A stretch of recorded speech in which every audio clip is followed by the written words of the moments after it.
जय हिंद दोस्तों। तो आज हमारे पास क्वेश्चन है प्रॉफिट एंड लॉस चैप्टर का कि if the cost price of an apple is 80% of its selling price then find the profit percentage. तो क्वेश्चन में कह रहा है यदि एक सेब की लागत मूल्य उसके विक्रय मूल्य का 80% है तो लाभ प्रतिशत ज्ञात करें। तो cost price of an apple दे रखा है, जो कॉस्ट प्राइस है वो दे रखा है 80% ऑफ सेलिंग प्राइस दे रखा है हमको। तो यहाँ से आ जाएगा ये 80% को अगर हम चेंज करेंगे तो यहाँ से आ जाएगा 80 अपॉन में 100 selling price is equal to cost price. तो यहाँ से अगर हम सेलिंग प्राइस और कॉस्ट प्राइस का रेशियो निकालें तो सेलिंग प्राइस और कॉस्ट प्राइस का रेशियो जो आ जाएगा वो आ जाएगा 100 अपॉन 80 विच इज 5/4। अगर इसको 20 से हम काटेंगे, 20 चौको 80 और 20 पंचे 100, तो यहाँ से आ जाएगा जो सेलिंग प्राइस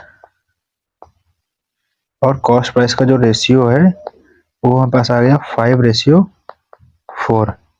तो यहाँ पे जो कॉस्ट प्राइस है वो 4 है और जो सेलिंग प्राइस है वो 5 है। यानी अगर किसी वस्तु को हम 4 रुपए में खरीद रहे हैं और उसे 5 रुपए में बेच रहे हैं तो कितने प्रतिशत का जो परसेंटेज हुआ है, प्रॉफिट परसेंटेज जो हुआ है वो कितना होगा।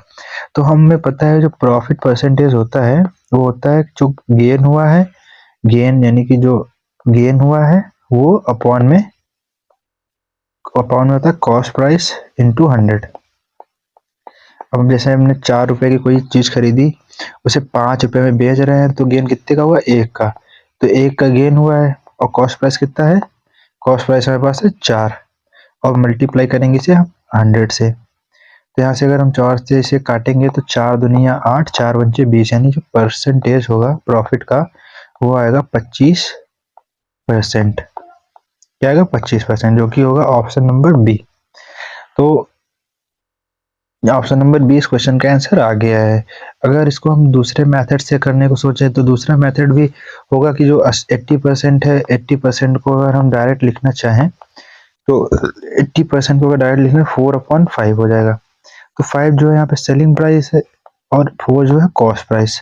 तो कॉस्ट प्राइस 4 है और सेलिंग प्राइस 5 है, तो यहाँ से जो आएगा +1 जो कि गेन हो रहा है, तो +1 का गेन 4 पर हो रहा है तो 1/4 जो कि आ जाएगा 25%। ये डायरेक्ट मेथड होता है और ये हमारे पास एलेबोरेटेड यानी कि बेसिक मेथड ये होता है। ये कॉस्ट प्राइस दे रखा है क्या, 80% ऑफ सेलिंग प्राइस, यानी जो सेलिंग प्राइस है वो कॉस्ट प्राइस से ज्यादा है। यानी कि अगर कॉस्ट प्राइस 1 है तो सेलिंग प्राइस जो होगा वो 80% को जब सॉल्व करेंगे तो 100/80 सेलिंग प्राइस निकलेगा। तो ये हमारे पास क्वेश्चन हुआ कि कॉस्ट प्राइस बराबर करके हमने बेसिक से सॉल्व कर लिया और एडवांस में ये 80% को 4/5, तो 5 सेलिंग प्राइस और 4 हो गया। तो ये हमारे पास क्वेश्चन हो गया। तो इसका आंसर बी फॉर बॉय आ गया।